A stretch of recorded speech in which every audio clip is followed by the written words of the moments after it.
Hey everybody, welcome to Bura Tech. In this episode, we're going to be asking if Tesla's auto summon is complete genius or a complete failure.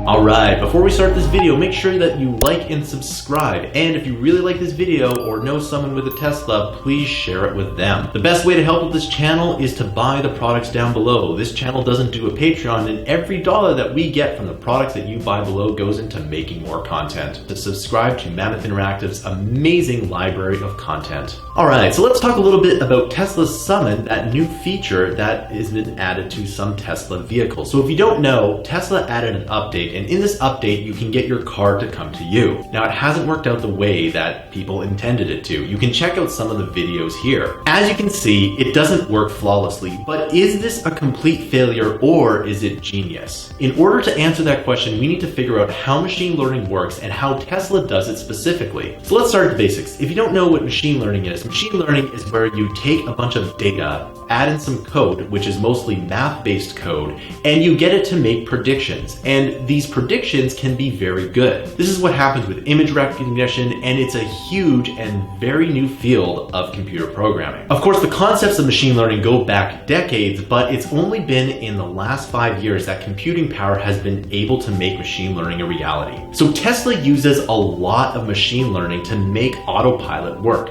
And if you don't know what AutoPilot is a feature that can almost self-drive a car. Now, you've probably heard of autonomous cars, and these are cars that simply drive themselves, and there's a level of autonomy, and that level goes from a scale of 1 to 5. 1 being almost no autonomous features, and 5 being complete autonomy. So Tesla's around the 2 or 3 mark. So you can see a bunch of videos of people and users using Tesla AutoPilot, and with this new update, apparently it's a lot better. Self-driving cars will absolutely change society, and it's a good thing that they're coming, because computers will eventually be better at this than humans, and there's one simple reason. There's cameras all around the cars, whereas humans can only see in front of them. Of course, they can look at the mirrors, but basically you can see in front of you, and the computer can see all around you. Now, Tesla doesn't use LiDAR, and Elon Musk has been famously quoted as saying that LiDAR is a huge mistake. Take a look at this. Expensive sensors that are unnecessary. It's like having a whole bunch of expensive appendices. Like one appendix is bad, well, now they want to put a whole bunch of them. That's ridiculous. You'll see.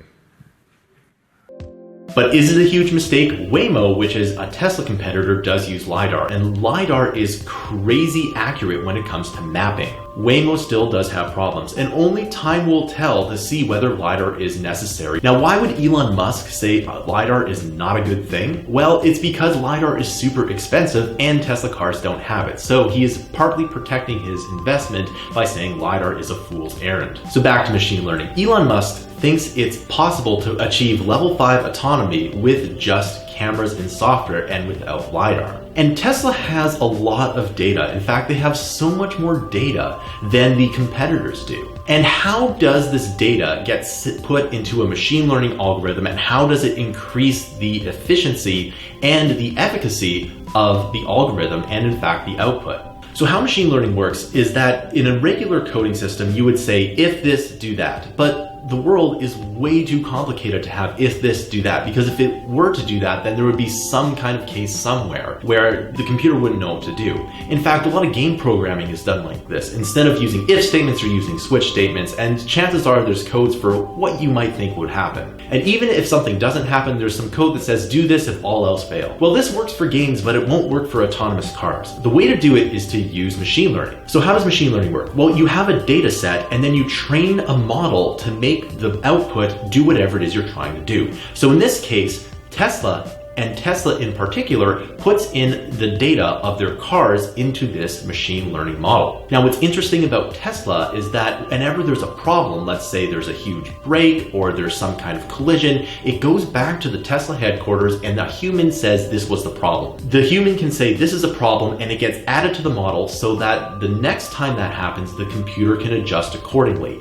Now, there are probably tons of different parameters that Tesla uses, and it's super top secret because the first company to achieve autonomous vehicles is going to have a huge edge over everybody else. So the more data you have, the better the output would be. And every single version of AutoPilot that gets released gets better and better and better. In fact, Elon Musk wants to have the safety rating so good that you can probably take a nap behind the wheel and maybe one accident will happen in 10,000 years. That might be a bit ambitious, and only time will tell if that will actually happen. So how does Tesla's Summon fit into this? Well, Elon Musk has been quoted as saying that parking lots is one of the biggest problems to achieving self-driving autonomy. If you think about it, mall parking lots are actually super complicated and they differ from mall to mall, and there's a high probability that there's going to be a crash. There's a lot of people moving around, backing up. It's a very chaotic environment. Now, us humans can figure out exactly when something's going to happen. In fact, there's a lot of cues that are nonverbal. For example, someone waving or just simply eye contact, that we manage to get through these complicated situations. But a computer doesn't think like that. The way that Tesla's machine learning model works is that you input data, and if there's a problem, it gets added to the model. In fact, mall parking lots and parking lots in general might be so complicated that they might need a whole other machine learning model just to deal with it.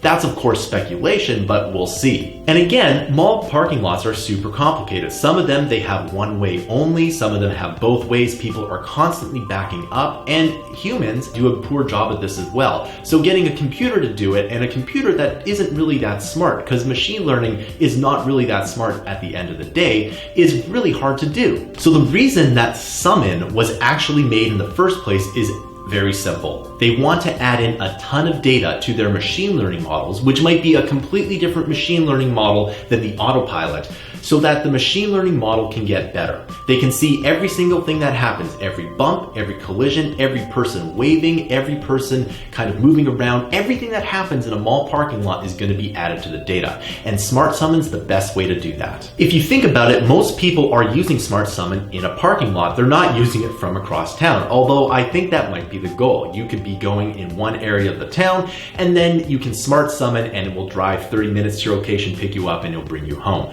This is a huge problem for traffic, which is probably a topic for another time, but it would be awesome if we could get there at the very least. Smart Summon is really cool. I don't personally have a Tesla, but if I did, I'd probably use it now and again. So what do you think? Is Smart Summon just to add more data to the machine learning model, or was it just something cool like Tesla's flamethrower? Please comment down below. So that wraps up this video. Again, thanks for watching, and if you like this video, please be sure to like and subscribe. Remember that this channel doesn't do a Patreon, and all of the dollars that we get from the products that you buy below goes into making more content. If you subscribe to Mammoth Interactive's amazing content of library, we upload 20 to 60 hours of new content every month. This is the best way to help out the channel. Thanks for listening, and I'll see you in another video.